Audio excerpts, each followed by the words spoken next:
নিয়ম না মেনে জামালপুরের চক্ষু হাসপাতালের নির্মাণ ভাঙার নির্দেশ খারিজ করল কলকাতা হাইকোর্ট। ফ্রি হাসপাতাল হওয়ায় এই নির্দেশ জানালেন বিচারপতি। হাসপাতাল 3 তলা থেকে 5 তলা হওয়ায় ভাঙার নির্দেশ খারিজ করল কলকাতা হাইকোর্ট। ফ্রি হাসপাতাল হওয়ায় নির্দেশ খারিজ করা হয়েছে বলে জানা যাচ্ছে।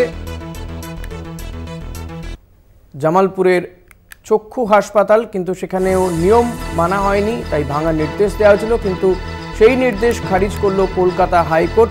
ফ্রি হাসপাতাল হওয়ায় এই নির্দেশ বলে জানালেন বিচারপতি।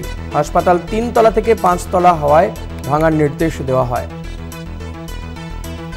কিন্তু সেই নির্দেশ খারিজ করল কলকাতা হাইকোর্ট।